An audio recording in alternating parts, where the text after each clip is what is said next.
ITR 4 भरने के लिए आपको किसी भी ब्राउजर में incometax.gov.in पर आ जाना है। यहाँ पर लॉगिन बटन पर क्लिक कर देना है। यहाँ पे आपको आपका पैन नंबर डालना है, फिर आपको कंटिन्यू बटन पर क्लिक कर देना है। इसके बाद में इस चेकबॉक्स पे क्लिक करके आपको आपका पासवर्ड डालने के बाद कंटिन्यू बटन पर क्लिक कर देना है। आपका इस तरह का पोर्टल दोस्तों खुल जाएगा। AIS पर क्लिक करके एक बार आप अपना AIS और TIS जरूर चेक कर लें। इसके बाद में आपको ई फाइल पर क्लिक करके इनकम टैक्स रिटर्न और यहाँ पर दिए गए व्यू फॉर्म 26 AS को जरूर चेक कर लें। वहां पर जो भी ट्रांजैक्शंस बोल रहे हैं उनके हिसाब से ही आपको ITR भरनी है। अब हमने यहाँ पे फाइल नाउ का ऑप्शन दिखाई दे रहा होगा, इस पर क्लिक कर देना है। असेसमेंट ईयर 26-27 ऑनलाइन कंटिन्यू पर क्लिक करेंगे। इसके बाद में स्टार्ट न्यू फाइलिंग पर हमें क्लिक कर देना है। इंडिविजुअल को सेलेक्ट करके प्रोसीड करना है। ITR 4 को सेलेक्ट करके प्रोसीड विद ITR 4 करना है। ये बोलता है न्यू टैक्स रिजीम आपकी डिफॉल्ट है, ओके पर क्लिक करना है। लेट्स गेट स्टार्टेड पर क्लिक कर देना है। आपकी इनकम 4 लाख रुपए से ज्यादा है तब तो इस पहले वाले ऑप्शन को सेलेक्ट करेंगे, नहीं समझ आ रहा तो अदर्स पर क्लिक करने के बाद कंटिन्यू पर क्लिक कर देना है। अब आपको ये बोलेगा कि AS TS 26 से कुछ डेटा हम ऑटोमेटिक उठा करके लाए हैं, आप उसे चेक कर लें। अब आपको पार्ट A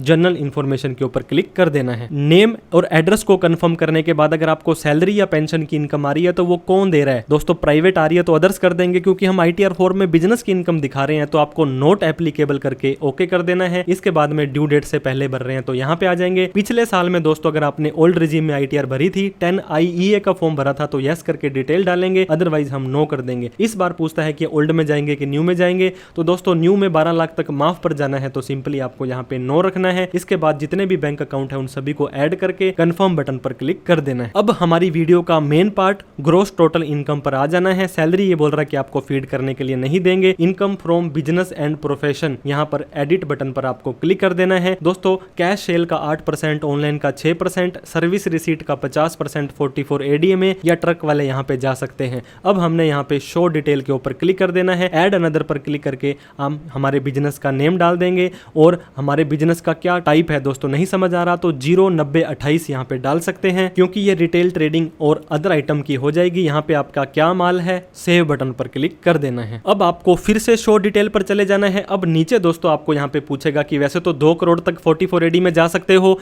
लेकिन 5% से ज्यादा कैश नहीं है तो 3 करोड़ तक भी जा सकते हो। कोई भी ऑनलाइन सेल की है यहाँ डालनी है, कैश की सेल यहाँ डालनी है। 40 लाख से ज्यादा की सेल पर आपको GST लेना भी जरूरी हो जाता है। हमारे इस केस में दोस्तों हमने ऑनलाइन सेल की है 38 लाख रुपए की, तो 38 लाख रुपए की सेल हमने यहाँ पे डाल दी है। अब जो यहाँ पे सेल डाली है दोस्तों आपने ये वाली, उसका कम से कम 6% प्रॉफिट यहाँ दिखाना है और यहाँ कैश वाली सेल का कम से कम 8 प्रॉफिट आपको यहाँ दिखाना है। तो आपको ये एरर दे देगा कि कम से कम या तो 6% प्रॉफिट दिखाओ या किसी टैक्स ऑडिट चार्टर्ड अकाउंटेंट से कराओ। तो दोस्तों आपको पता होगा 12 लाख रुपए तक इनकम आपकी माफ है, तो हम यहाँ पे आपको 11,90,999 रुपए की इनकम डाल करके दिखाते हैं। फिर हमने क्या करना है, नीचे दिए गए सेव बटन पर क्लिक कर देना है, क्योंकि 12 लाख तक की इनकम पर कोई टैक्स नहीं है। सैलरी की इनकम फीड करने के लिए नहीं देगा। हाउस प्रॉपर्टी से कोई मकान या दुकान का किराया आता है, इस पे आपको क्लिक कर देना है। ऐड अनदर पर क्लिक करके यहाँ पे प्रॉपर्टी की डिटेल डाल देनी है। उसका ओनर आप खुद है, सेल्फ कर देना है। एक से ज्यादा ओनर तो नहीं है, नो कर देना है। यहाँ पे लेट आउट डाल करके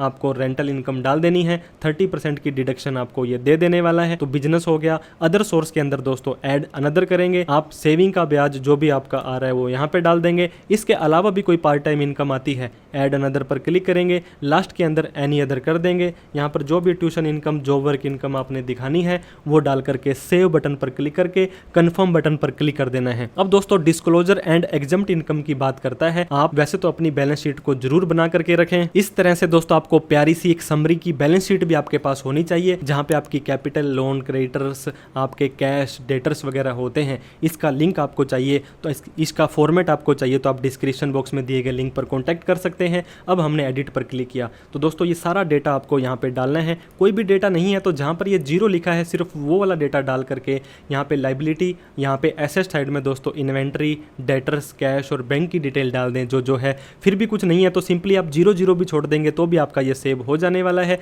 इसके बाद आपके पास GST नंबर है तो ऐड अनदर पर क्लिक करके GST नंबर और उसकी सेल डाल दें। कोई भी एग्जम्प्ट इनकम है दोस्तों, एग्रीकल्चर, PPF का ब्याज वगैरह यहाँ पे डाल करके आपको दिए गए कंफर्म बटन पर क्लिक कर देना है। इसके बाद में यहाँ पे long term capital gain, equity share और इक्विटी ओरिएंटेड म्यूचुअल फंड के सेल 1.25 लाख रुपए तक के हैं, यहाँ पे डाल सकते हैं। अब आपको टोटल डिडक्शंस पर आकर के सिंपली कंफर्म बटन पर क्लिक कर देना है। टैक्सेस पेड में आकर के आप ना किसी ने TDS, TCS या एडवांस टैक्स भरा था तो वो चेक करें, कंफर्म बटन पर क्लिक कर देना है। टोटल टैक्स लाइबिलिटी में आना भरना है। आपका कितना टैक्स बनता है दोस्तों, 59,000 रुपए, लेकिन 87A की रिबेट मिल जाएगी, 60,000 रुपए तक आपका टैक्स नहीं लगेगा। नीचे आने के बाद आपको सिंपली कंफर्म बटन पर क्लिक कर देना है। अब आपको यहाँ पे वेरिफिकेशन पर आना है, आपको 0 रुपए का टैक्स देना है। इसके बाद में preview and submit your return पर क्लिक कर देना है। ऊपर चेक बॉक्स पे क्लिक करना है। इस फॉर्म को कहां पर बैठ करके भर रहे हैं, अब प्रोसीड टू वैलिडेशन पर आ जाना है। कोई भी कमी होगी यहाँ पे दिखाएगा, उस कमी पर जाकर के उस कमी को आपको सही कर लेना है। कमी सही करने के बाद आपको यहाँ पे गो टू वैलिडेशन का बटन दिखाई देगा, उस पर जैसे ही क्लिक करेंगे